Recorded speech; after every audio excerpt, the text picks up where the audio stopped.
সুপ্রিয় শিক্ষার্থীরা, আসসালামু আলাইকুম। আশা করি যে যেখানে আছো ভালো আছো। মণিপুর উচ্চ বিদ্যালয় কলেজ নিবেদিত আমাদের পাঠশালায় তোমাদের স্বাগতম। নিশ্চয় বুঝতে পারছো, আজও ব্যবসায় সংগঠন ও ব্যবস্থাপনা বিষয়ের উপর একটি ক্লাস নিব। ক্লাসটি হবে যথারীতি একাদশ ও দ্বাদশ শ্রেণীর জন্য। ক্লাসটি আলোচনা করব প্রথম পত্রের ষষ্ঠ অধ্যায় সমবায় সমিতি। তোমরা এই পাঠ শেষে শিক্ষার্থীরা তোমরা জানতে পারবে সমবায় সমিতির প্রকারভেদ বর্ণনা করতে পারবে। বাংলাদেশের আর্থসামাজিক উন্নয়নে সমবায় সমিতির অবদান মূল্যায়ন করতে পারবে এবং সর্বোপরি সমবায়ের উন্নয়নে বার্ড ও সমবায় একাডেমির কার্যক্রম ও অবদান বিশ্লেষণ করতে পারবে। আমরা প্রথম আলোচনার বিষয়টিতে চলে যাই, সমবায় সমিতির প্রকারভেদ। ইতোপূর্বে তোমাদের মনে থাকার কথা, বিগত ক্লাসটিতে এই অধ্যায়ের উপরেই আমি নিয়েছিলাম। সেখানে সমবায় সমিতির ধারণা, বৈশিষ্ট্য, নীতি ইত্যাদি বিষয়গুলো আলোচনা করেছিলাম। তো সেই ক্ষেত্রে আমরা সমবায় সম্পর্কে আমাদের নিশ্চয় মনে আছে যে সমবায় হলো সাধারণত নিম্নবিত্ত মানুষের সংগঠন। তাদের চাহিদা, তাদের প্রকৃতি, তাদের অভাব অভিযোগের প্রকৃতি ইত্যাদির উপর ভিত্তি করে বিভিন্ন ধরনের সমবায় সমিতি আমরা দেখে থাকি। কারণ সমবায় সমিতি সম্মিলিত প্রচেষ্টার মাধ্যমে বাংলাদেশের 2001 সালের সমবায় আইন এবং 2004 সালের সমবায় বিধি অনুযায়ী সমবায় সমিতির কার্যক্রমগুলো পরিচালিত হয়ে থাকে। তো সেখানে একই শ্রেণী পেশার মানুষ তাদের নিজেদের অর্থনৈতিক কল্যাণের জন্য বা অর্থনৈতিক মুক্তির জন্য যে সংগঠন গঠন করে তাকে সমবায় সমিতি বলা হয়। এই সমবায় সমিতি বিভিন্ন প্রকৃতির হয়ে থাকে। আজকের প্রথম বিষয়টিতে সেই বিষয়টি আমাদের আলোচনার বিষয়। তো আমরা সমবায় সমিতিকে যদি প্রাথমিকভাবে ভাগ করি, তিনটি বিষয় আমরা বা তিনটি ভাগে দেখে থাকি। একটা হলো সদস্যদের প্রকৃতি বিচারে।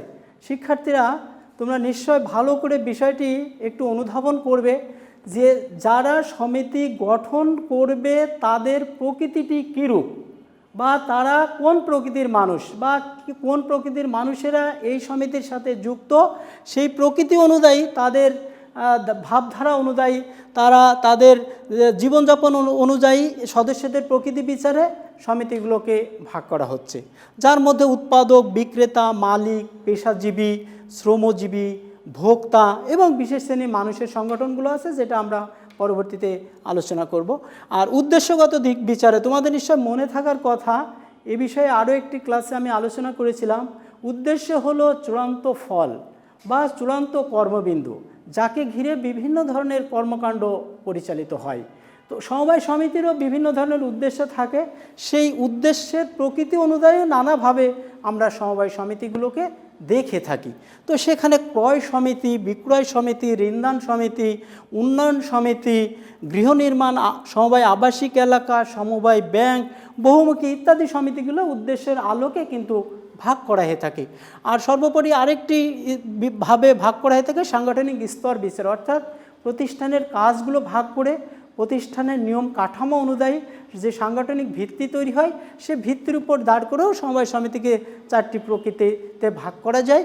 একটি হলো প্রাথমিক, একটি হলো কেন্দ্রীয়, মিশ্র এবং জাতীয় পর্যায়ের সমবায় সমিতি। যে সমিতিগুলো আমরা এখন প্রত্যেকটা আলাদা আলাদা করে আলোচনা করব। প্রথমটাতে সদস্যদের প্রকৃতি, অর্থাৎ এর সদস্যদের স্বরূপ কেমন, তাদের স্বকীয়তা কেমন, বা তাদের বৈশিষ্ট্য কেমন, বা তাদের সাধারণ প্রকৃতি কেমন, তার উপরে ভিত্তি করে যে সমস্ত সমিতি আমরা দেখে থাকি সেগুলো একটু আমাদের আলোচনার বিষয়। তোমরা একটু গুরুত্ব দিবে সবাই। উৎপাদক সমবায় সমিতি প্রথম, সদস্যদের প্রকৃতি বিচারে আমাদের সমিতিকে যদি আমরা ভাগ করে থাকি তাহলে আমরা প্রথমটা দেখতে পাই উৎপাদক সমবায় সমিতি। এখানে একটা বিষয় তোমরা মনে রাখবে যে কোনো না কোনো উৎপাদক এই সমিতির সদস্য। সেটি অবশ্যই ক্ষুদ্র উৎপাদক হতে পারে কিংবা মাঝারি উৎপাদক হতে পারে। কোনো না কোনো উৎপাদন কাজের সাথে তারা জড়িত এবং তারাই মূলত এই সমিতিটি গঠন করবেন। সেই ক্ষেত্রে এই উৎপাদকগণ উৎপাদন, ক্রয় এবং বিক্রয় কার্যকে অধিকতর ফলপ্রসূ করার জন্য যে সমিতি গঠন করে তাকে বলা হয় উৎপাদক সমবায় সমিতি। এখন তোমাদের এই জায়গায় একটু বিষয় মনে রাখার বিষয় যে যদি উদ্দীপকের ভিতরে এরকম থাকে যে একই এলাকার কয়েকজন ক্ষুদ্র উৎপাদনকারী তাদের উৎপাদন কার্যকে প্রসারিত করার জন্য একটি সমিতি গঠন করছেন, প্রশ্নের ভিতরে যদি এরকম থাকে কোন ধরনের সমিতি গঠন করছেন, তার উত্তরটি হবে অবশ্যই উৎপাদক সমবায় সমিতি। তো এই উৎপাদক সমিতিতে আমরা কাদেরকে দেখে থাকি? তোমরা নিশ্চয় দেখো, কৃষকরা উৎপাদক সমবায় সমিতি গঠন করতে পারে, মৎস্যজীবী যারা মৎস্য আরোহণ করে জীবনযাপন করে, মৎস্য চাষি যারা মৎস্য চাষের সাথে যুক্ত আছে, মৃৎশিল্পী অর্থাৎ মাটির তৈজসপত্র যারা তৈরি করে তারা এরূপ সমিতি গঠন করতে পারে, দুগ্ধ উৎপাদন দুগ্ধজাতীয় খাদ্য উৎপাদনকারীরা সবাই মিলে এই সমিতি গঠন করতে পারে, প্লাস্টিক সামগ্রী উৎপাদক, এভাবে অসংখ্য উৎপাদক সমবায় সমিতি আমরা দেখে থাকি, যেগুলো সবই উৎপাদক সমবায় সমিতির উদাহরণ।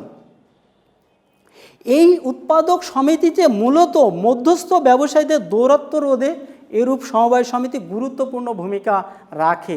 তোমরা একটা বিষয় খেয়াল করে দেখছো, মধ্যস্থ ব্যবসায়ী অর্থাৎ পণ্য উৎপাদন থেকে ভোক্তার নিকট পৌঁছানোর ক্ষেত্রে যে মধ্য স্বত্বভোগীরা থাকে তাদেরকে মধ্যস্থ ব্যবসায়ী বলা হয়।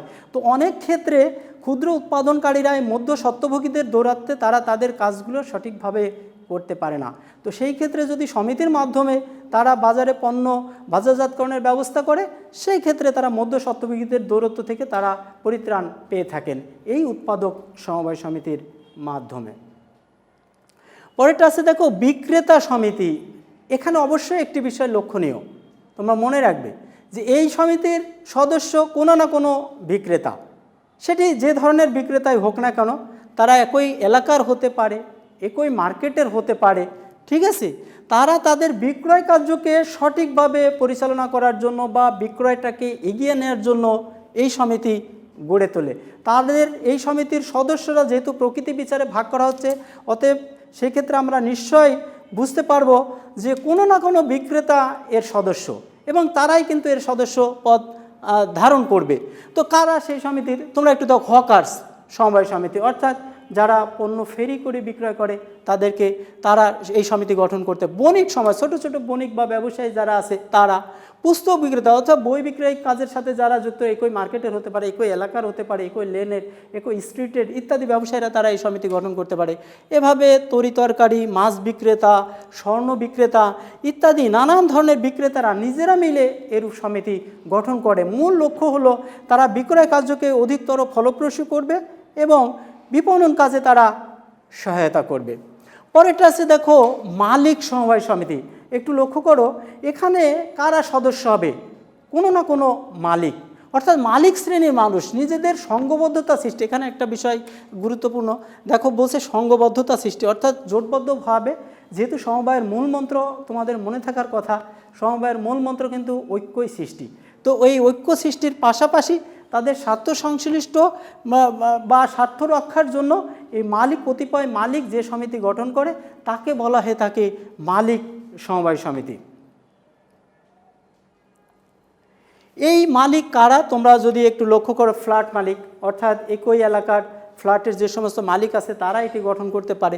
বাড়ি মালিক, একই লেনের স্ট্রিটের পাড়া মহল্লার মালিকরা তারা এটি গঠন করতে পারে। দোকান মালিক, একই মার্কেটের সকল দোকান মালিক এই মালিক সমিতি গঠন করতে পারে। প্রেস মালিক অর্থাৎ যেখানে ছাপাখানা, প্রেসের মালিকরাও এটি গঠন করতে পারে। পরিবহন মালিক, বিভিন্ন ধরনের পরিবহন আমরা দেখে থাকি, সেই পরিবহনের মালিকরা তাদের স্বার্থ রক্ষার জন্য তারা সমিতি সংঘবদ্ধ হয়ে তাদের কার্যক্রমটি এগিয়ে নেওয়ার জন্য সমিতি গঠন করতে পারে। ক্ষুদ্র ক্ষুদ্র মালিক, শিল্প মালিক ইত্যাদি সংশ্লিষ্ট ব্যক্তিরাই বা মালিকরাই কিন্তু এই মালিক সমিতি গঠন করে থাকে। পরেরটা আছে দেখো পেশাজীবী। তোমাদের নিশ্চয় মনে থাকার কথা, পেশা হলো উচ্চতর দক্ষতা সম্পন্ন জ্ঞান দ্বারা জীবিকা নির্বাহের উপায় এবং সরকার অনুমোদিত কোনো প্রতিষ্ঠান কর্তৃক সার্টিফাইড বা তারা স্বীকৃত যে সেই প্রতিষ্ঠানের ব্যক্তিরাই মূলত পেশার সাথে যুক্ত থাকে।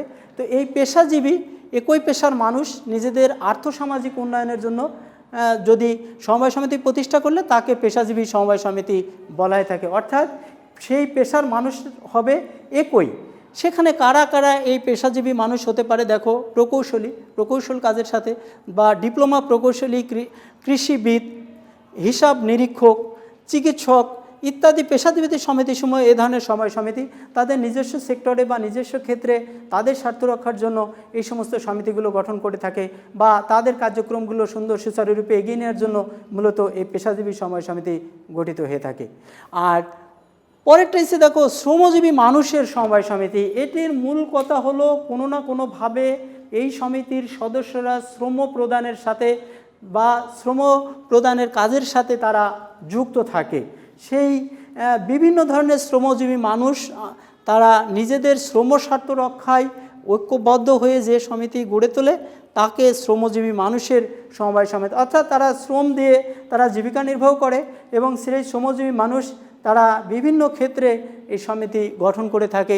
সেই শ্রমজীবী মানুষের মধ্যে যেমন শ্রমজীবী সমবায় সমিতি, ঘাট শ্রমিক সমিতি, নির্মাণ শ্রমিক সমিতি, এভাবে কর্মচারী, শ্রমিক, টেম্পু চালক, ভ্যান চালক, রিক্সা চালক ইত্যাদি শ্রেণীর মানুষ এই ধরনের সমবায় সমিতি তা গড়ে তুলতে দেখা যায়। অর্থাৎ মূল কথাটি হলো তারা কোনো না কোনোভাবে শারীরিক শ্রমের সাথে যুক্ত এবং সেই শ্রম দিয়ে তারা জীবিকা নির্বাহ করে। সেই ক্ষেত্রে তারা যদি সংঘবদ্ধভাবে যোগবদ্ধ হয়ে বাংলাদেশের সমবায় আইন অনুযায়ী সমিতি গঠন করে তাদের কার্যক্রমগুলো পরিচালনা করে, সেই ক্ষেত্রে তারা বিভিন্ন ক্ষেত্রে কিছু কিছু সুবিধা পেয়ে থাকে। আর পরের প্রকৃতি অনুযায়ী দেখো ভাগ করা আছে ভোক্তা সমবায় সমিতি। শিক্ষার্থীরা লক্ষ্য করো, এই সমিতির মূল কথাটি হলো তারা ভোগের সাথে কোনো না কোনোভাবে ভোগের সাথে জড়িত, অর্থাৎ সদস্যরা তাদের গঠিত সমিতি থেকে তারা বিভিন্ন ধরনের পণ্য বা সেবা ভোগ করবেন।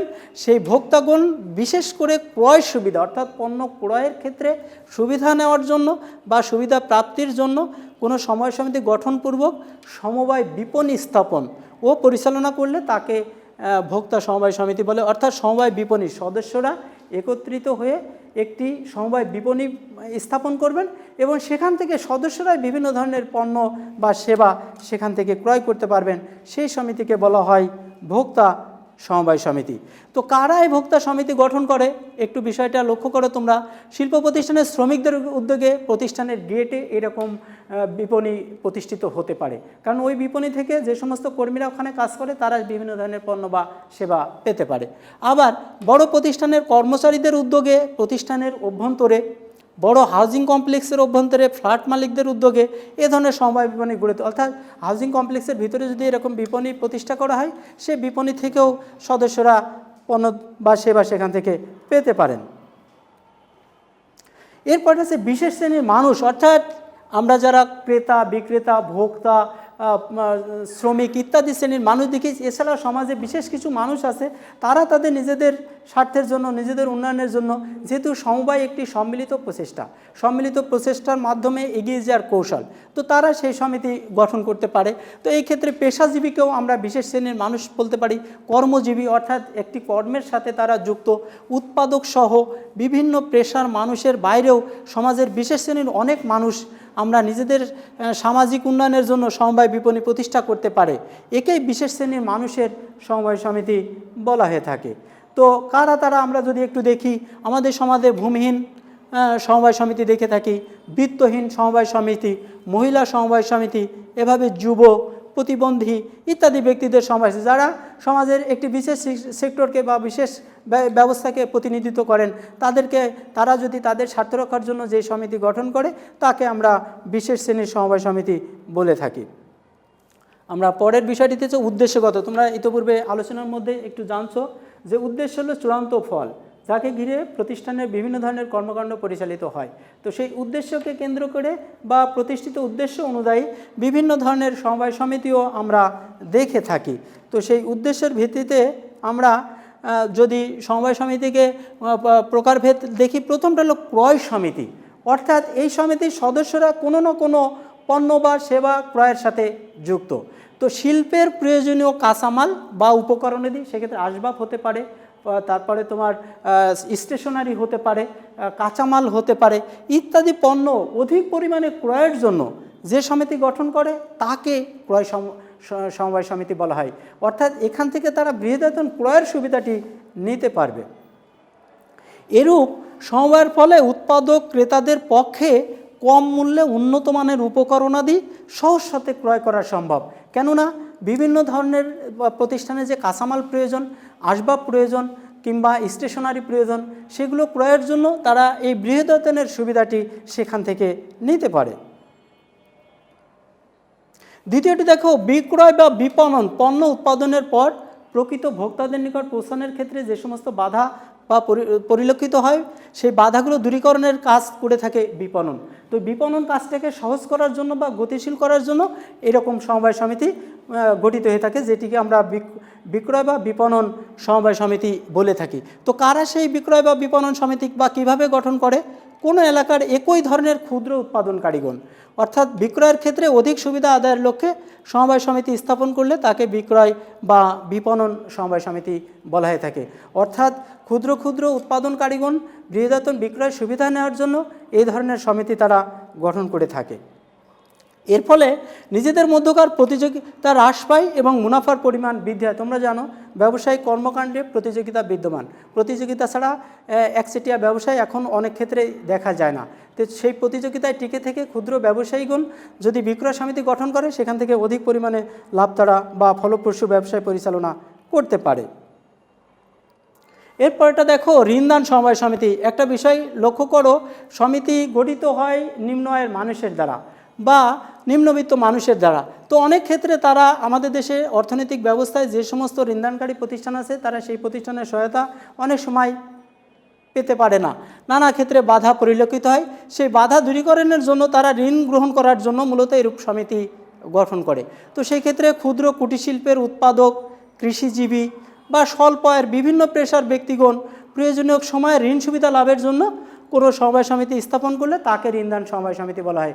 অর্থাৎ মূল লক্ষ্য হলো এই সমিতির সদস্যরা কোনো না কোনোভাবে সেখান থেকে ঋণ প্রাপ্তি হবেন বা ঋণ গ্রহণ করবেন। সেই ঋণ নিয়ে তারা তাদের ব্যবসায়িক কার্যক্রম বা আয়বর্ধকমূলক কার্যক্রম গ্রহণ করবেন। এই ঋণদান সমিতির মূল উদ্দেশ্য হলো, এখনও পর্যন্ত বিভিন্ন সমাজে সুদী মহাজনের অস্তিত্ব লক্ষ্য করা যায়। তো সুদী মহাজনরা উচ্চ হারে ঋণ প্রদান করে, কিন্তু যদি সমবায় ঋণ গ্রহণের মাধ্যমে, সমবায় ঋণদান সমিতি গঠনের মাধ্যমে সদস্যরা সেখান থেকে ঋণ গ্রহণ করে, তো সেই ক্ষেত্রে তারা এই সুদী মহাজনদের হাত থেকে তারা রক্ষা পেতে পারে। আমরা পরের সমিতিতে চলে যাই, উন্নয়ন সমিতি। একটি লক্ষ্য নিয়ে বা যে কোনো একটি উন্নয়নের জন্য এই সমিতি তারা গঠন করবে, সে যে ধরনের উন্নয়ন হোক না কেন। সদস্যদের একটি বৈশ্বিক উন্নয়ন লাভের উদ্দেশ্যে সমবায় সমিতি গঠন করা হলে তাকে উন্নয়ন সমিতি, অর্থাৎ যারা উদ্দেশ্যভিত্তিক সমবায় সমিতি গঠন করবে তাদের যে কোনো একটি উদ্দেশ্য থাকবে, সেই উদ্দেশ্যটি হলো নিজেদের উন্নয়ন বা নিজেদের অর্থনৈতিক উন্নয়ন। তো সেই ক্ষেত্রে তারা একটি এলাকার কৃষকরা যদি এরকম সমিতি গঠন করে, তো সেই কৃষকরা সেচ সুবিধা গড়ে তুলে অধিক ফসল ফলানোর জন্য এরূপ সমিতি গঠন করতে পারেন, যার সবই উন্নয়ন সমবায় সমিতির উদাহরণ হিসেবে বিবেচিত। মূল লক্ষ্য হলো তারা তাদের একটি উন্নয়ন সাধন করবেন। এরপরটা আছে গৃহ নির্মাণ সমবায় সমিতি, অর্থাৎ গৃহ নির্মাণের ক্ষেত্রে তারা সমিতি গঠন করতে পারে। সমিতির সদস্যদের আবাসিক সমস্যা সমাধানকল্পে যে সমবায় সমিতি গঠন করা হয় তাকেই মূলত গৃহ নির্মাণ সমবায় সমিতি বলা হয়। অর্থাৎ আবাসন সমস্যাটা দূরীকরণের জন্য একই এলাকার নিম্ন আয়ের মানুষ বা বিশেষত দরিদ্র মানুষ একত্রিত হয়ে তারা এই গৃহ নির্মাণের জন্য সমিতি গঠন করতে পারে। বর্তমান যুগে তোমরা একটা বিষয় লক্ষ্য করবে যে নগরকেন্দ্রিক মানুষের চরম আবাসিক সংকট তা দূর করার জন্য মূলত এই ধরনের সমবায় সমিতি গঠন করা হয়ে থাকে। কারণ আবাসন সংকট মোকাবেলা করার জন্য একার পক্ষে আবাসন ব্যবস্থা গড়ে তোলা সম্ভব নয়। সেই ক্ষেত্রে সমিতির মাধ্যমে তারা যদি আবাসন ব্যবস্থা গড়ে তোলে, তাকে এই ধরনের সমিতি গঠন করতে দেখা যায়। এরপরটা আছে সমবায় আবাসিক এলাকা, অর্থাৎ একটি আবাসিক এলাকা গঠন করবেন যেখানে সদস্য হবে সমিতির সদস্যরা। এই সদস্যরা মিলে সমবায়ের ভিত্তিতে আবাসিক এলাকা গড়ে তুললে তাকে সমবায় আবাসিক এলাকা বলে। মূলত এটির সদস্য হবেন সমবায়ের সদস্যরা। এক্ষেত্রে সদস্যদের নিকট থেকে সঞ্চয় জমার মাধ্যমে অর্থ সংগ্রহ করা হয় এবং সেই সংগৃহীত অর্থ দ্বারা জমি ক্রয় করে তাদের মধ্যে সেখানে উন্নয়ন, রাস্তাঘাট সহ বাকি জমি প্লট আকারে সদস্যদের মধ্যে বন্টন করা হয় এবং তারা এভাবে সমবায় আবাসিক এলাকা গড়ে তুলতে পারে। এরপরটা আছে সমবায় ব্যাংক। এর আগের আলোচনায় তোমরা একটা বিষয় লক্ষ্য করবে যে ঋণদান সমিতি সদস্য কারা? সমবায়ের সদস্যরা।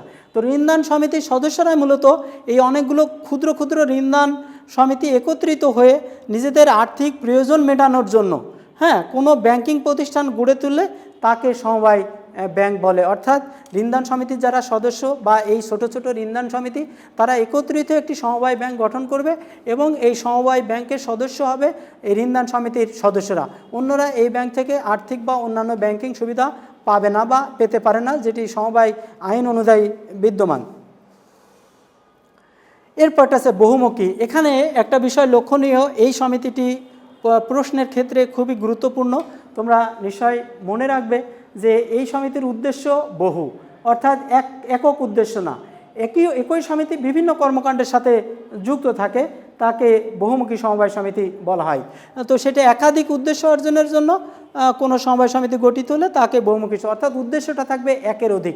তোমরা ইতিপূর্বে আলোচনার মধ্যে নিশ্চয় জেনেছো যে উদ্দেশ্য হলো একটি চূড়ান্ত ফল বা চূড়ান্ত কর্মবিন্দু, যাকে ঘিরে প্রতিষ্ঠানের বিভিন্ন ধরনের কর্মকাণ্ড পরিচালিত হয়।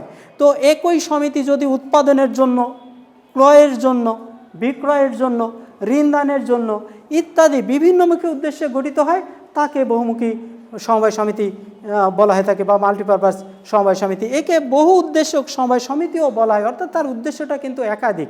একটি উদ্দেশ্যকে কেন্দ্র করে সমিতি গঠিত হচ্ছে না, বিভিন্ন ধরনের উদ্দেশ্যকে কেন্দ্র করে কিন্তু সমিতিটি গঠিত হচ্ছে।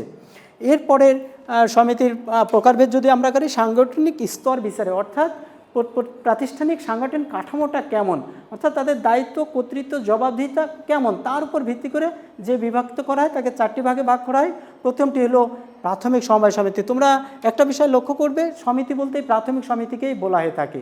যে সমিতি গ্রামাঞ্চলে 20 জন ব্যক্তি সদস্যকে নিয়ে, সমবায় যোগদানকারী ব্যক্তিবর্গকে নিয়ে প্রাথমিক বা নিচের স্তরে যে সমবায় সমিতি গঠন করা হয় তাকে প্রাথমিক, অর্থাৎ একেবারে প্রান্তিক পর্যায়ে বিশেষ করে কৃষক, কামার, কুমোর ইত্যাদি তারা যে সমিতি গঠন করে তাকে প্রাথমিক সমবায় সমিতি বলা হয়ে থাকে।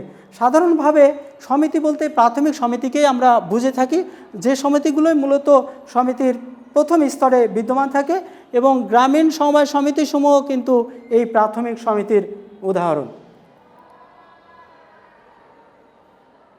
দ্বিতীয়টি আছে দেখো কেন্দ্রীয় সমবায় সমিতি। 10টি প্রাথমিক সমিতি মিলে যে সমিতি গঠিত হয় তাকে কেন্দ্রীয় সমিতি বলে। অর্থাৎ প্রাথমিক সমিতির সমন্বয়ে গঠিত হবে এই প্রতিষ্ঠানটি হলো কেন্দ্রীয় সমিতি, যেটিতে প্রাথমিক সমিতির সদস্য থাকে। এটাতে আলাদা কোনো ব্যক্তি সদস্য থাকতে পারবে না, কোনোভাবেই আইন অনুযায়ী থাকতে পারবে না। তোমরা নিশ্চয় জানো যে 10টি প্রাথমিক সমিতি মিলেই কিন্তু এরূপ সমিতি গঠিত হয়ে থাকে। আর গ্রামীণ কৃষক সমবায় সমিতিসমূহ মিলে ইউনিয়ন পর্যায়ে বা থানা পর্যায়ে কেন্দ্রীয় সমবায় সমিতি গঠিত হয়ে থাকে।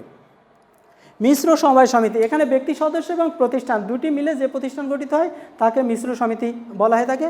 সেক্ষেত্রে 8 জন ব্যক্তি এবং 12টি প্রতিষ্ঠান মিলে এই মিশ্র সমিতি গঠিত হয়ে থাকে। এই ব্যক্তিগুলো প্রতিষ্ঠানটি পরিচালনা করবে এবং প্রতিষ্ঠানগুলোর সদস্যরা মিশ্র সমিতির সদস্যপদ লাভ করবেন। আর সর্বোপরি সর্বশেষ সমিতি হলো জাতীয় সমবায় সমিতি। এই ক্ষেত্রে এরূপ সমিতি দেশের সর্বোচ্চ স্তরের সমবায় প্রতিষ্ঠান, যা দেশের অভ্যন্তরে কার্যরত বিভিন্ন কেন্দ্রীয় সমবায় সমিতির সমন্বয়ে মূলত গঠিত হয়ে থাকে। এতে কোনো ব্যক্তি সদস্য থাকতে পারে না। কমপক্ষে 10টি কেন্দ্রীয় সমিতি মিলে একটি জাতীয় সমবায় প্রতিষ্ঠান বা জাতীয় সমিতি গঠিত হয়ে থাকে। তোমরা নিশ্চয় জানো যে 20 জন ব্যক্তি মিলে প্রাথমিক, 10টি প্রাথমিক মিলে একটি কেন্দ্রীয় এবং 10টি কেন্দ্রীয় মিলে একটি জাতীয় সমিতি গঠিত হয়ে থাকে। আমরা পরের টপিকটিতে চলে যাই, বাংলাদেশের আর্থসামাজিক উন্নয়নে সমবায় সমিতির অবদান। তোমরা ইতিপূর্বে নিশ্চয় জানো যে এক মালিকানা, অংশীদারি, কোম্পানি, সমবায় এই সমস্ত প্রতিষ্ঠানগুলো ব্যবসায়িক সম্প্রসারিত কার্যক্রম দ্বারা দেশের আর্থসামাজিক উন্নয়নে গুরুত্বপূর্ণ অবদান রেখে চলেছে। তো সেই অবদানগুলো যদি আমরা একটু আলাদা করে সমবায় সমিতির ক্ষেত্রে দেখি, তো সমবায় সমিতি ঐক্য সচেতনতা সৃষ্টি করে। কারণ সদস্যদের মধ্যে ঐক্য, যেহেতু সমবায় সমিতির মূল লক্ষ্যই হলো ইউনিটি ইজ স্ট্রেংথ বা ঐক্যই শক্তি, এই ঐক্যের দ্বারা তাদের নিজেদের কল্যাণ সাধন করতে পারে। দ্বিতীয়টি দেখো কর্মস্পৃহা সৃষ্টি ও আশাবাদ জাগ্রতকরণ। তোমরা নিশ্চয় জানো অনেক মানুষ কর্মের যোগ্যতা থাকার পরও তার মূলধনের অভাব কিংবা অন্য কোনো কারণে তার মধ্যে কর্মস্পৃহা বোধ জাগ্রত হয় না। তো সমবায় সমিতি এই কর্মস্পৃহা বোধকে জাগ্রত করতে পারে এবং তার মধ্যে আশাবাদ জাগ্রত করতে পারে। এই আশার কারণে বা কর্মস্পৃহা সৃষ্টিতে সমবায় সমিতি অবদান রাখে। এরপর দেখো বৃহদায়তন ব্যবসায় প্রতিষ্ঠান। আমরা নিশ্চয় জানি যে এক মালিকানা অংশীদারি তুলনামূলকভাবে ক্ষুদ্রায়তন ব্যবসায় প্রকৃতির এবং কোম্পানি এবং সমবায় সমিতি এগুলো বৃহদায়তন ব্যবসায়। তো সমবায় সদস্যরা তারা তাদের অর্জিত তাদের সংগৃহীত মূলধন দিয়ে বৃহদায়তন ব্যবসা প্রতিষ্ঠার ক্ষেত্রে তারা সুবিধা নিতে পারে। আর সঞ্চয় অভ্যাস সৃষ্টি ও মূলধন গঠন। তোমরা নিশ্চয় জানো আয়ের যে অংশটা ভোগ করা হয় না সেটা হলো সঞ্চয়।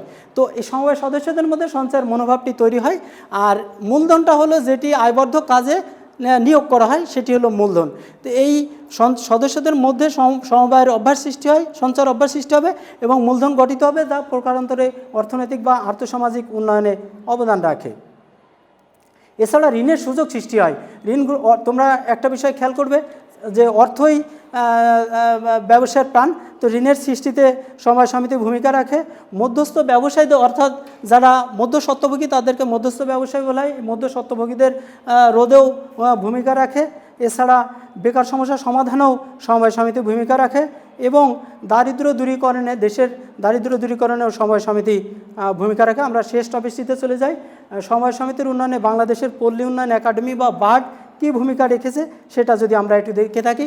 এই বার্ডটি গঠিত হয়েছে 1959 সালে, যেটি প্রখ্যাত সিভিল সার্ভিস কর্মকর্তা ডক্টর আক্তার আহমেদ খান তার অক্লান্ত পরিশ্রমে এই প্রতিষ্ঠানটি গঠিত হয়। তিনি কুমিল্লা জেলায় এটি প্রতিষ্ঠা করেন। কুমিল্লা জেলার কৃষকদেরকে একত্রিত করে তিনি ফেডারেশনের আওতায় বা টিসিসি এর আওতায় তিনি এই প্রতিষ্ঠানটি গঠন করেন। এতে প্রাথমিক সমবায়গুলো পরিচালনা নিয়ন্ত্রণে এক যুগান্তকারী পরিবর্তন সাধিত হয়। ডক্টর খানের গড়া এই মডেল কুমিল্লা মডেল হিসেবে আন্তর্জাতিক স্বীকৃতি লাভ করে এবং দ্রুত দেশের মধ্যে সর্বত্র ছড়িয়ে পড়ে।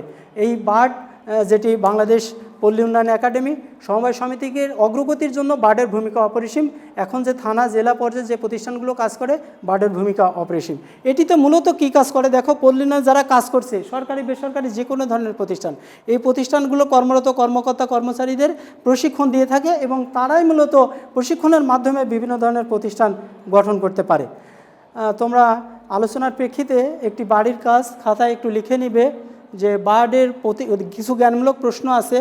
বার্ডের প্রতিষ্ঠাতাকে, ক্রয় সমবায় সমিতি কি, বিক্রয় সমবায় সমিতি কি, উৎপাদক সমবায় সমিতি কি। এছাড়াও কিছু অনুধাবনমূলক প্রশ্ন তোমরা একটু লিখবে। ভোক্তা সমবায় সমিতি বলতে কি বোঝায়, ঋণদান সমবায় সমিতি বলতে কি বোঝায় এবং প্রাথমিক সমবায় সমিতি বলতে কি বোঝায়।